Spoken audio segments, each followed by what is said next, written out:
함께 같이 찬양하도록 하겠습니다.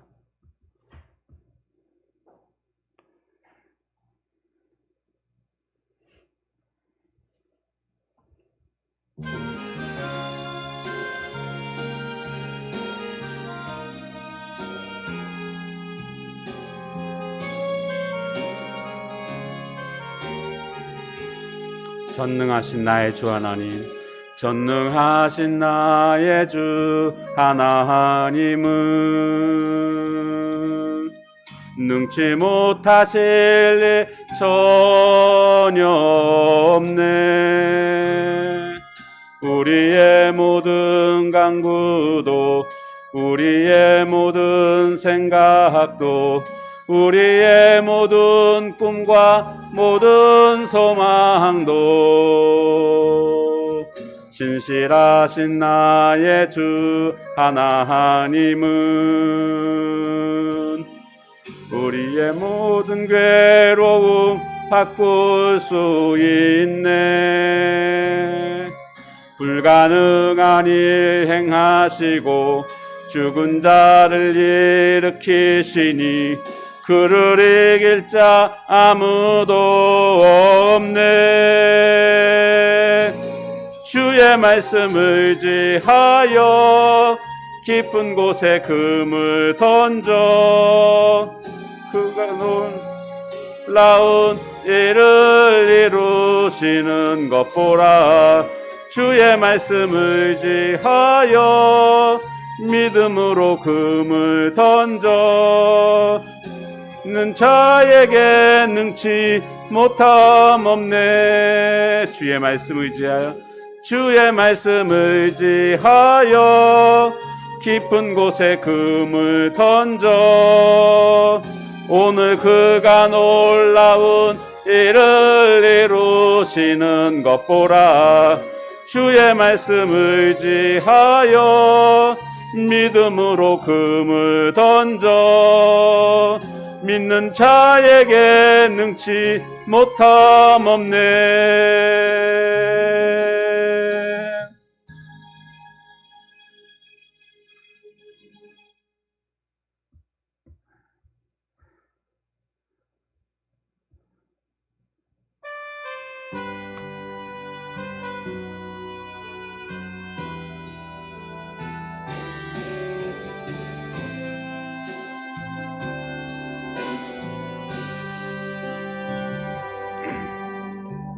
이 땅의 황무함을 보소서. 하늘의 하나님 긍휼을 베푸시는 주여 우리의 죄악 용서하소서. 이 땅 고쳐 주소서. 이제 우리 모두 하나 되어 이 땅에 무너진 기초를 다시 쌓을 때 우리의 우상들을 태우실 성령의 불 임하소서. 불의 불길 타오르게 하소서. 진리의 말씀 이 땅 새롭게 하소서. 은혜의 강물 흐르게 하소서. 성령의 바람 이제 불어와 주의 영광 가득한 새날 주소서. 주님 나라 이 땅에 임하소서.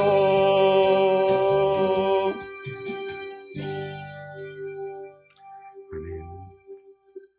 하나님 말씀 보겠습니다. 사도행전 6장입니다. 사도행전 6장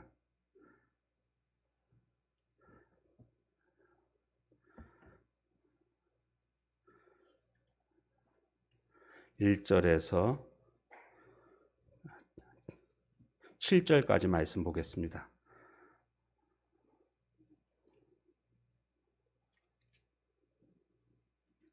사도행전 6장 1절에서 7절까지 말씀.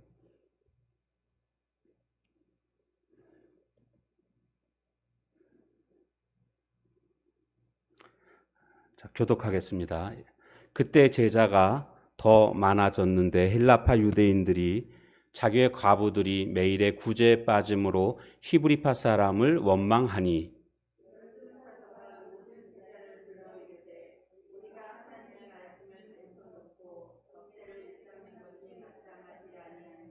형제들아 너희 가운데서 성령과 지혜가 충만하여 칭찬받는 사람 7을 택하라. 우리가 이 일을 그들에게 맡기고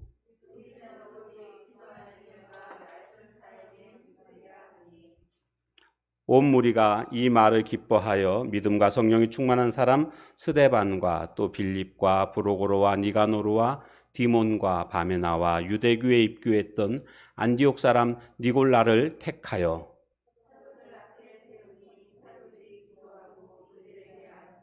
같이 읽겠습니다. 하나님의 말씀이 점점 왕성하여 예루살렘에 있는 제자의 수가 더 심히 많아지고 허다한 제사장의 무리도 이 도에 복종하니라. 아멘.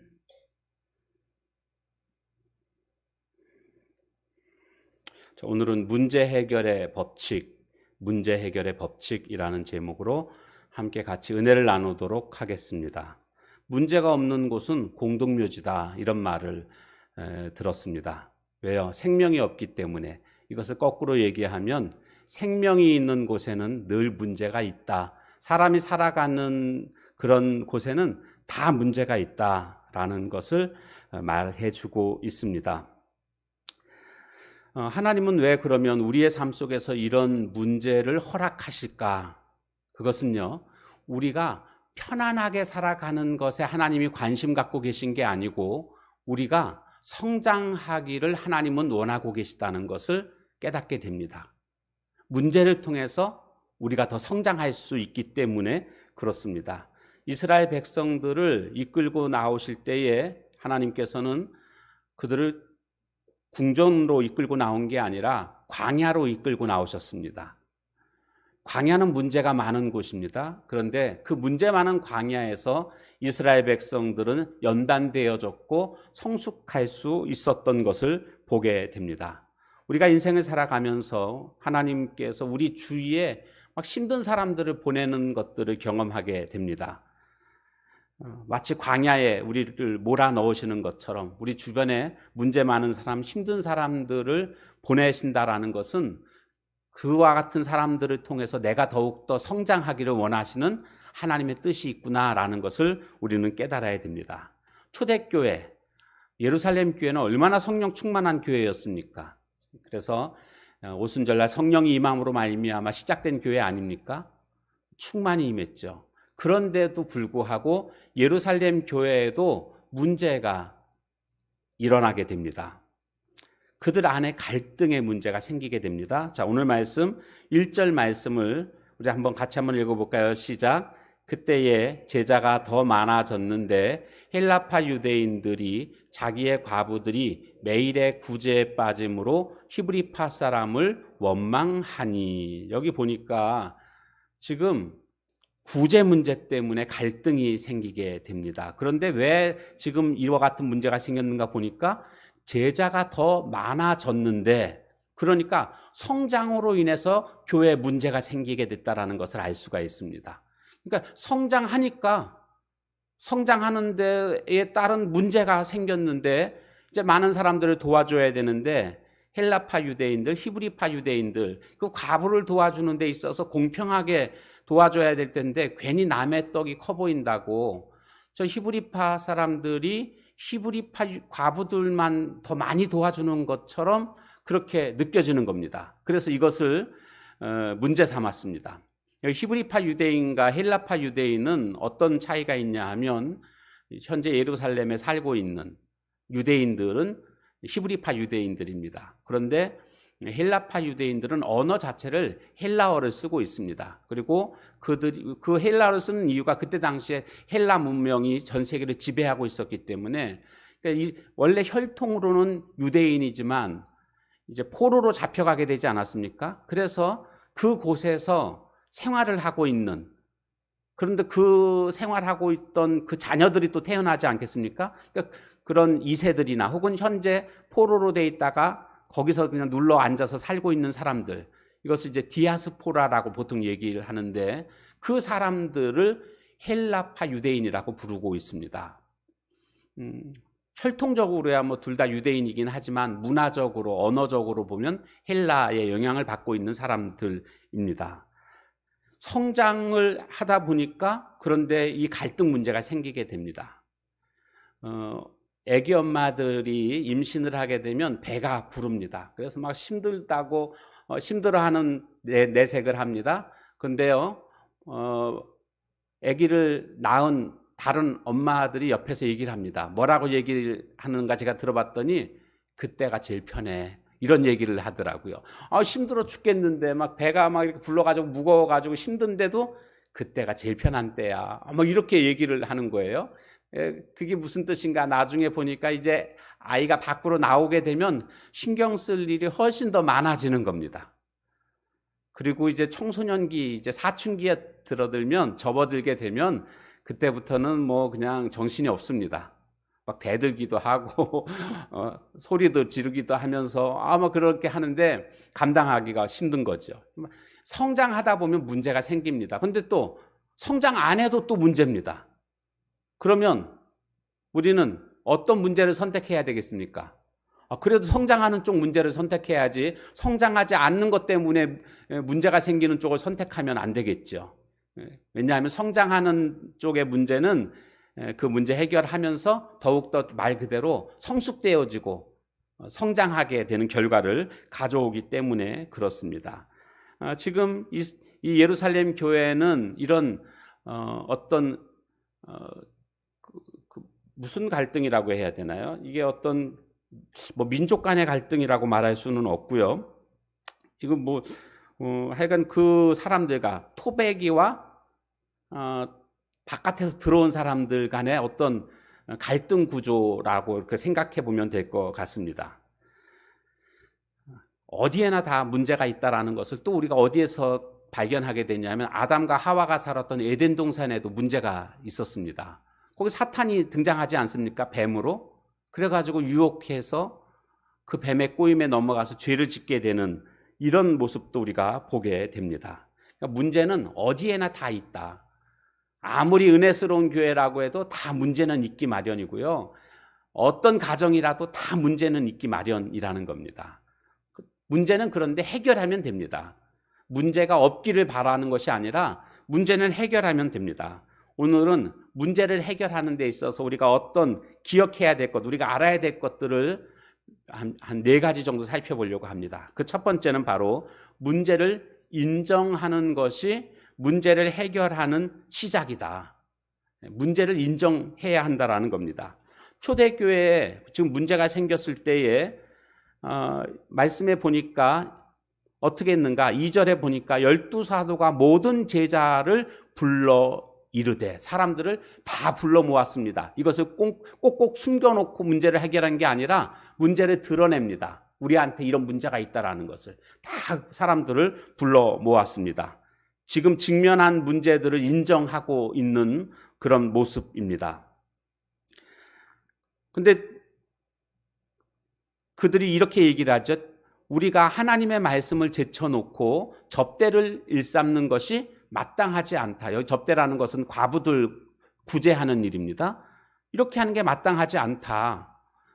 우리가 정작 해야 될 일은 기도하는 일과 말씀 선포하는 일인데, 이것을 우리가 하지 못하고 갈등하고 있는 것들을 해결하려고 하다 보니까 에너지를 그쪽에 다 쏟다 보니까 원래 해야 할 일들을 우리가 제대로 하고 있지 못하다라고 이 상황을 그대로 인정하게 됩니다.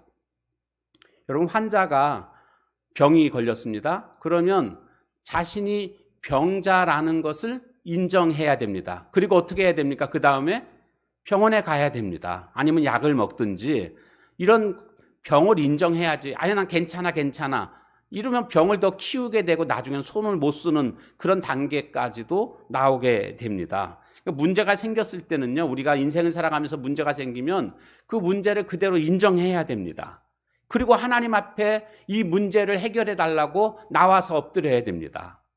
그런데 왜 사람들이 문제를 인정하지 못할까? 문제를 인정하게 되면 실패자가 된다라고 생각을 합니다.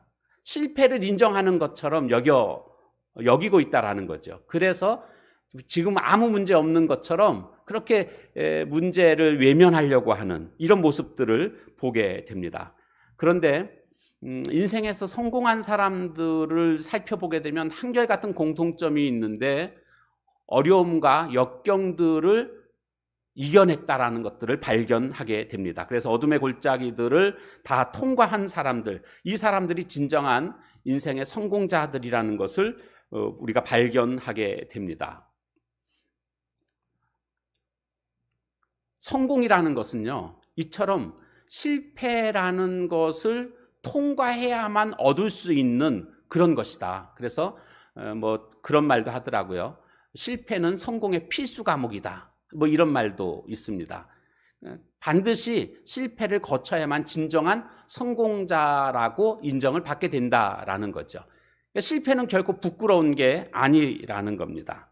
진짜 부끄러운 것은요, 겁이 나가지고 두려워가지고 아무것도 시도하지 못하는, 실패가 두려워서 시도조차 하지 못하는, 이것이 진짜 부끄러운 겁니다.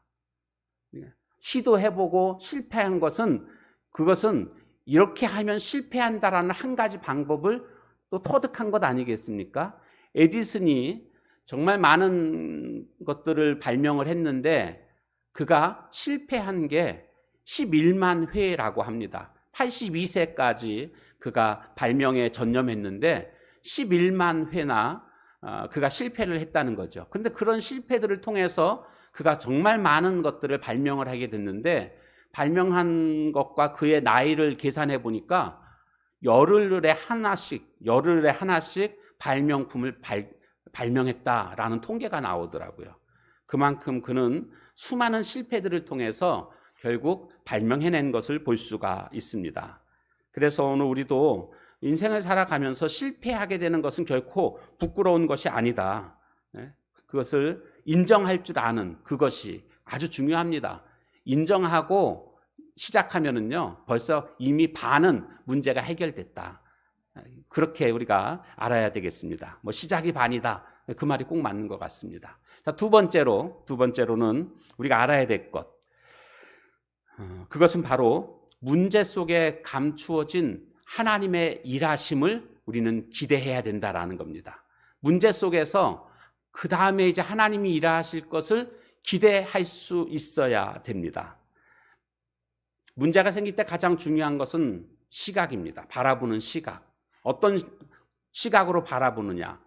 예루살렘 교회에서 이 사도들은요, 지금 생긴 이 문제를 긍정적인 시각으로 바라보게 됐습니다. 그래서 지금 이 문제 속에서 그들은 변화를 시도했습니다. 성장의 기회로 삼았습니다. 그래서 어떻게 했습니까? 그들이 새로운 인물을 세우는 것을 보게 됩니다. 그것이 이제 2절에서부터 4절까지 나오게 되는데, 3절에 보니까 형제들아 너희 가운데서 성령과 지혜가 충만하여 칭찬받는 사람 7을 택하라. 우리가 보통 이제 안수 집사라고 얘기하죠. 안수해서 세웠거든요. 그래서 우리가 이 일을 그들에게 맡기고 우리는 오로지 기도하는 일과 말씀 사역에 힘쓰리라. 기도하는 일과 말씀 사역에 우리는 힘쓰고 이 갈등 구조를 해결하는 것, 이 구제하는 일, 이것들은 7 집사한테 맡긴다라는 겁니다. 그러다 보니까 7 집사가 일꾼으로 서게 됐다라는 거죠. 문제 속에서 일꾼들을 발굴해내는 그런 기회가 됐다라는 것을 알 수가 있습니다. 우리는 문제가 생기면은요, 문제를 해결해야지 여기에 급급해하는 모습들을 보게 됩니다. 그런데 진짜 중요한 것은요, 이 문제를 통해서 하나님의 음성을 들을 수 있어야 합니다. 하나님이 이 문제를 왜 주셨는지, 이 문제를 통해서 내가 어떻게 되기를 원하는지 이 하나님의 음성을 우리가 들을 수 있어야 합니다. 그리고 그 문제에 올바로 반응해야 됩니다. 올바로 반응한다라는 것은 내 안에서 일어나는 일입니다. 바깥에서 일어나는 일은요, 나에게 내가 어떻게 할 수 있는 게 아닙니다. 내 바깥에서 일어나는 일을 내가 어떻게 할 수 있겠습니까?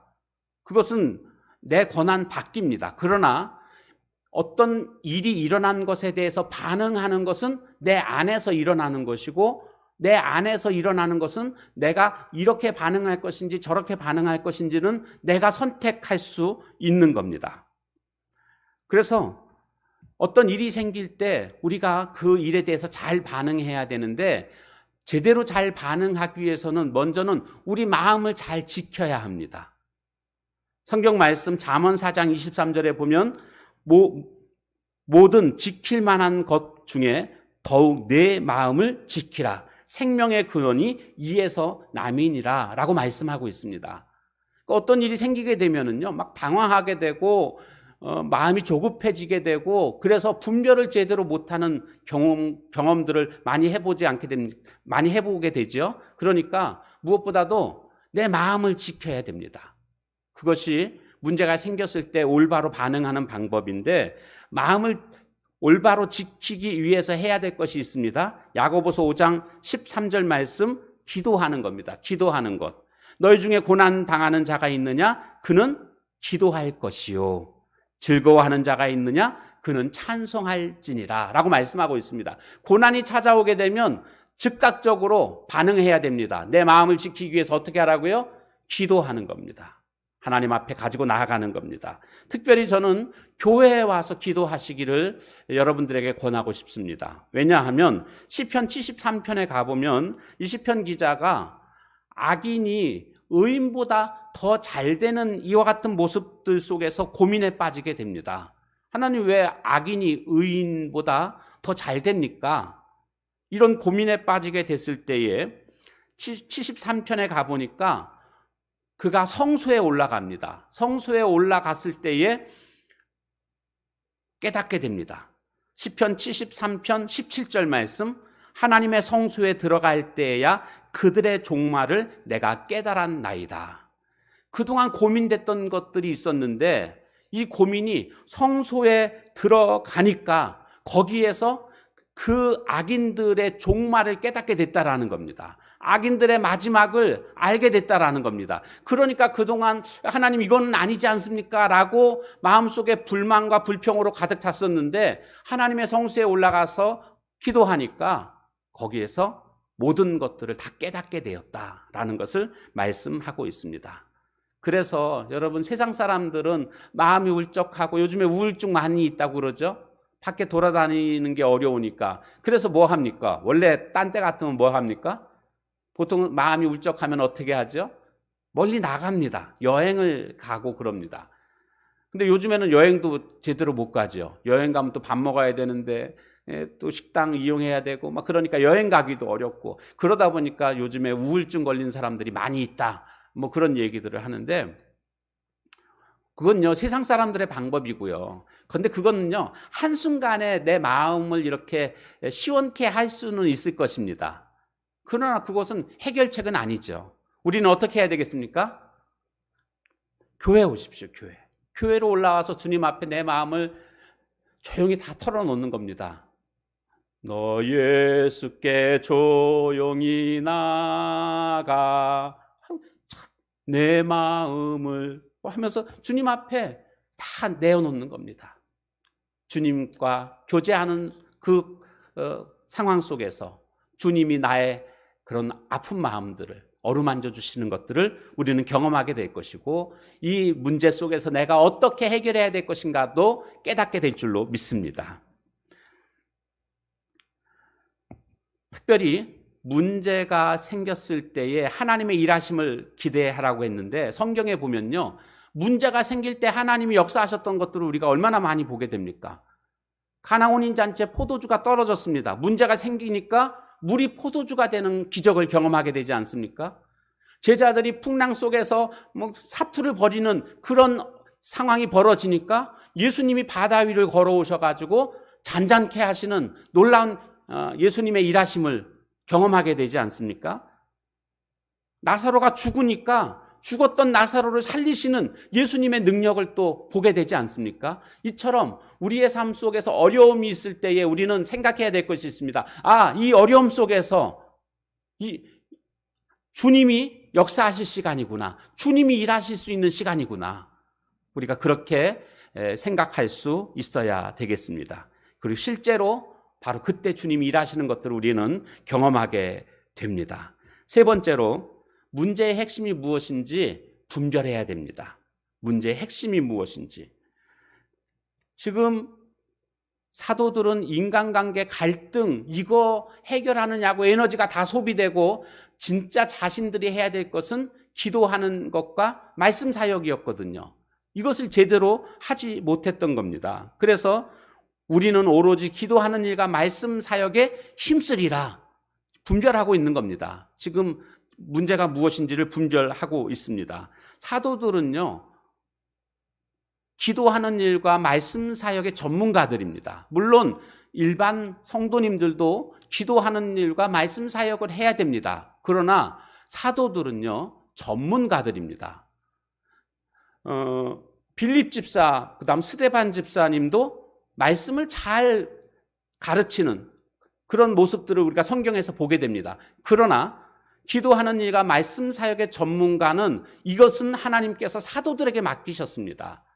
그렇기 때문에 내 기능이 무엇인지, 내가 교회 내에서 하나님이 나에게 맡겨주신 기능이 무엇인지 그 기능을 제대로 깨달아야 됩니다. 말씀 잘 전한다고 해서 주일마다 아무나 막 강단에 올라와서 말씀을 전한다고 한다면 교회는 질서가 깨지게 될 것입니다.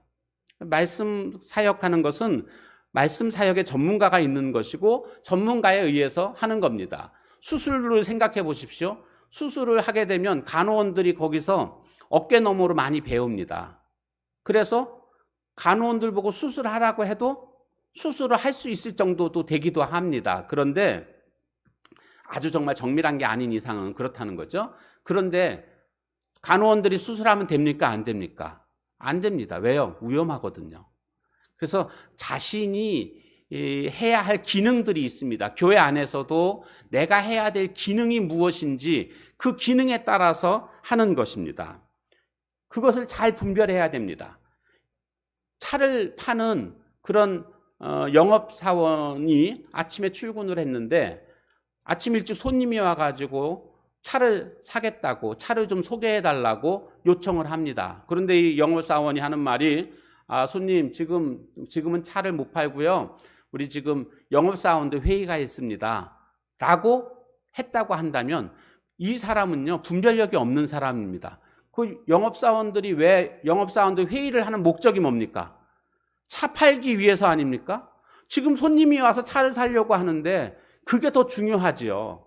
그러니까 지금 영업사원 회의에 참석하는 게 아니라 지금 이 사람은 차를 파는 게 중요한 일이라는 거죠. 이런 분별력이 좀 있어야 됩니다. 지금 교회 내에서 내가 맡고 있는 일이 무엇인지, 내가 지금 담당해야 할 기능이 무엇인지 이것들을 잘 분별할 수 있는 그런 모습이 되어야 하겠습니다. 마지막 네 번째는 하나님은 사람을 통해서 문제를 해결해 주신다는 겁니다. 하나님은 사람을 통해서 문제를 해결하신다. 우리가 잘 알고 있는 말씀 고린도전서 10장 13절 말씀, 사람이 감당할 시험 밖에는 너희가 당한 것이 없나니 오직 하나님은 밉부사 너희가 감당하지 못할 시험을 허락하지 아니하시고 시험 당할 즈음에 또한 피할 길을 내사 너희로 능히 감당하게 하시느니라. 이런 말씀, 우리가 암송했던 말씀이기도 하죠. 자, 이 말씀 속에 보니까 피할 길을 주신다라고 말씀하고 있습니다. 해결책을 주님은 늘 준비해 놓고 계십니다. 그런데 해결책은요, 사실 멀리 있는 게 아닙니다. 가까운 데 있습니다.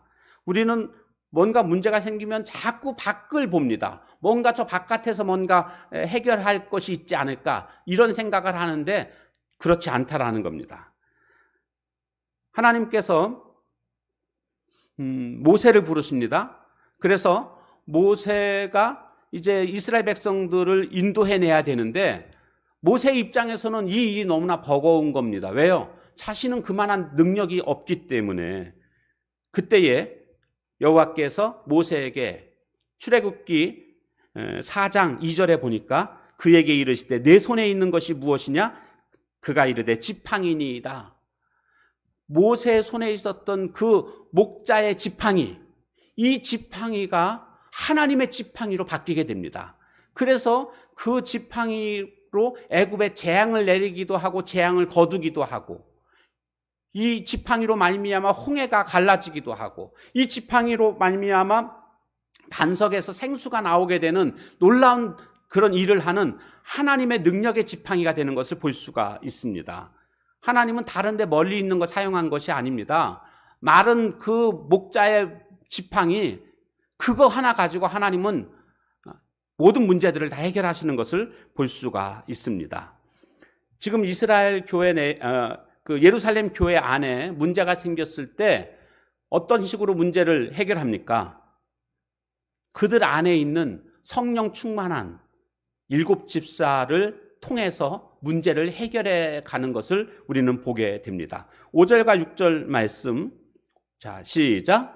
온 무리가 이 말을 기뻐하여 믿음과 성령이 충만한 사람 스데반과 또 빌립과 브로고로와 니가노르와 디몬과 바메나와 유대교에 입교했던 안디옥 사람 니골라를 택하여, 이렇게 6절 시작. 사도들 앞에 세우니 사도들이 기도하고 그들에게 안수하니라. 사도들이 안수했다.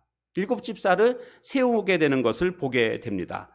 그러니까 7 집사가 구제하는 일을 맡음으로 말미암아 이제 그들 안에 있었던 인간관계의 어떤 갈등들이 한순간에 다 해결됐다라는 것을 알 수가 있습니다. 여러분, 이것은요, 일의 분담을 우리가 보게 됩니다. 아무리 훌륭한 지도자라고 할지라도 한계가 있습니다. 그리고 저마다의 기능이 다릅니다. 그런데 지금 7 집사를 세웠다는 목적이 뭡니까? 일을 분담한다는 겁니다. 그동안 사도들이 다 하던 거를 이제 떼어서 그 7 집사가 하도록 했다라는 것을 알 수가 있습니다.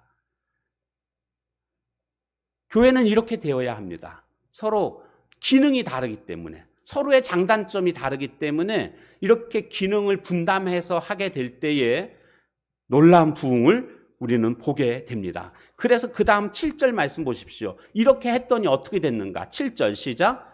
하나님의 말씀이 점점 왕성하여 예루살렘에 있는 제자의 수가 더 심히 많아지고 허다한 제사장의 무리도 이 도에 복종하니라. 말씀이 왕성해졌다. 왜 그랬을까요? 사도들이 말씀에 집중하니까 말씀이 왕성해진 겁니다. 그러니까 교회가 어떻게 됐습니까? 부흥했다라는 겁니다. 심지어는 제사장들도 이 도에 복종하게 됐다라는 겁니다. 이처럼 이들이 이렇게 일을 분담해서 자기 안에 있는 7 집사를 발굴해내고 이들이 자신들에게 주어진 기능대로 그 일을 잘 감당하니까 이렇게 교회에 큰 부흥을 가져오게 됐다라는 것을 보게 됩니다. 우리 교회는 이제 올해는 무슨 일이 있어도 우리 안수 집사님하고 권사님들을 세워질 것입니다. 지금은 너무 심한 그런 코로나로 인해서 할 수는 없지만 계속 기회를 보고 있습니다. 그냥 딱 날짜 정한 게 아니고요. 저는 지금 이렇게 기다리고 있다가 그냥 좀 이제 할만하다 싶은 그런 사인만 보이면 바로 그냥 한 달 있다가 할 겁니다. 한 달 정도는 준비를 해야 되니까. 아니, 한 달까지도 안 갈 것 같아요. 근데 한 달 정도 준비해야 되는 이유가 뭐냐 하면 이제 외부 이제 초청하는 목사님들한테 시간을 좀 드려야 되니까요. 우리 당장 다음 주 할 테니까 다음 주 오십시오. 그렇게 할 수는 없잖아요. 그래서 약간의 시간은 좀 필요합니다. 근데 하여간 제가 이렇게 하고자 하는 것은 교회가 이렇게 일꾼을 세우는 이유는 뭡니까? 기능에 따라서 그 일을 함께 나누는 것입니다. 분담하는 겁니다. 그러면 교회는 부흥하게 됩니다. 일꾼이 많으면 교회는 부흥하게 돼 있습니다. 우리 교회도 2021년도에 일꾼들이 많이 세워질 것입니다. 그리고 우리 교회는 놀랍게 부흥하게 될 줄로 믿습니다. 우리가 믿음으로 선포하는 겁니다. 그렇게 당연한 거 아닙니까? 일꾼들이 세워져서 일을 많이 하면 교회는 부흥하는 것 당연한 것입니다. 우리가 이 일을 위해서 우리가 함께 같이 기도하고 주님 앞에서 올바른 교회로 세워가야 될 줄로 믿습니다. 말씀을 정리합니다. 문제 해결에 하나님은 그렇게 관심이 있지 않으십니다. 무슨 뜻이냐면 우리가 그냥 빨리빨리 문제를 해결하는 것이 하나님의 관심이 아닙니다. 하나님이 우리에게 문제를 허용하신 이유는 문제를 통해서 우리가 성숙하라고, 성장하라고 하나님은 기대하고 계십니다. 그러니까 문제를 빨리 해결해야지 여기에 집중할 것이 아니라 문제 속에서 하나님의 음성을 들어야 됩니다. 하나님이 기대하시는 것이 무엇인지, 그리고 문제 속에서 하나님의 일하심을 기대하십시오. 하나님의 기적을 우리가 기대하는 만큼 놀라운 것들을 우리는 경험하게 될 것입니다. 먼저 문제를 인정해야 되겠죠. 직면하십시오. 실패가 아닙니다. 실패는 결코 부끄러운 게 아닙니다. 문제가 있음을 드러내고 이 문제 속에서 이제 우리가 나아가야 될 것이 무엇인지를 잘 분별해야 됩니다.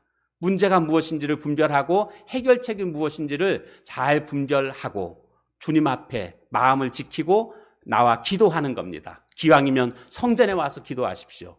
놀랍게 주님 우리의 마음을 지켜주실 것이고 분별할 수 있게 우리를 깨닫게 해주실 것이고, 그래서 우리는 문제를 다 넘어서서 더 큰 부흥을 이루는 하나님의 종들이 될 줄로 믿습니다.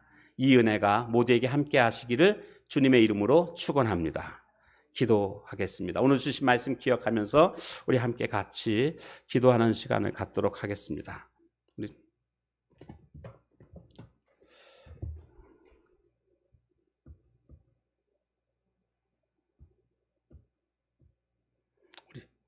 우리 1절만 우리 찬양하고 기도하도록 하겠습니다.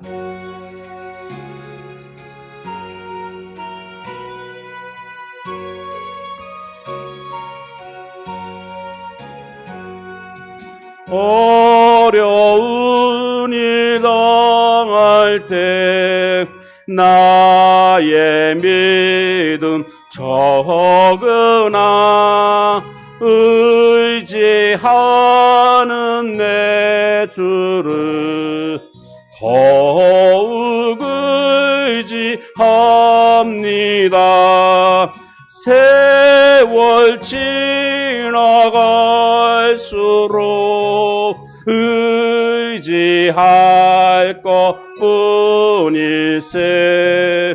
무슨 일을 당해도 예수 의지합니다. 우리 다 같이 주여 세 번 같이 부르짖고 함께 같이 기도하도록 하겠습니다.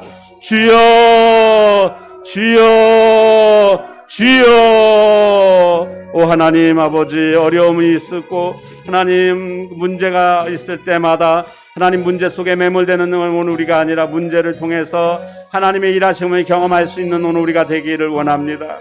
주님.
우리의 모든 죄 문제를 십자가에서 해결해 주신 주님, 과거의 그런 실수와 실패에 매여서 더 이상 우리가 노예가 되지 아니하고 죄로부터 참된 자유, 그래서 예수의 피가 오늘 우리를 자유케 해주신 줄로 믿습니다.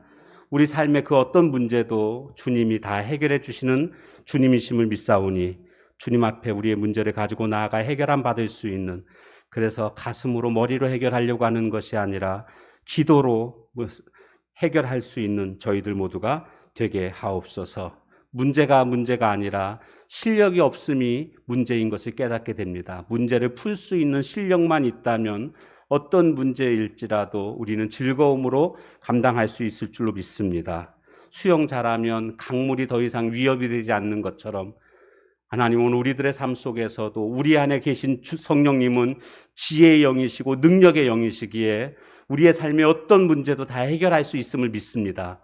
성령님 의지하는 저희들 되게 하시고, 그리고 우리가 늘 기억해야 될 것 중에 하나는 바로 이 문제 가운데 우리 주님이 나와 함께 해주신다는 사실, 나를 사랑하신다는 사실, 그것을 우리가 꼭 기억하고 문제 앞에서 비굴해지지 않고 문제 앞에서 하나님의 음성을 듣고 하나님이 원하시는 그런 사람으로 그렇게 성장되어질 수 있는 저희들 모두가 되게 하옵소서. 예수님의 이름으로 감사하며 간절히 기도하옵나이다. 아멘. 하늘에 계신 우리 아버지여, 이름이 거룩히 여김을 받으시오며 나라의 마옵시며 뜻이 하늘에서 이룬 것 같이 땅에서도 이루어지이다. 오늘날 우리에게 일용할 양식을 주옵시고 우리가 우리에게 죄 지은 자를 사하여 준 것 같이 우리 죄를 사하여 주옵시고 우리를 시험에 들게 하지 마옵시고 다만 악에서 구하옵소서. 대개 나라와 권세와 영광이 아버지께 영원히 있사옵나이다. 아멘.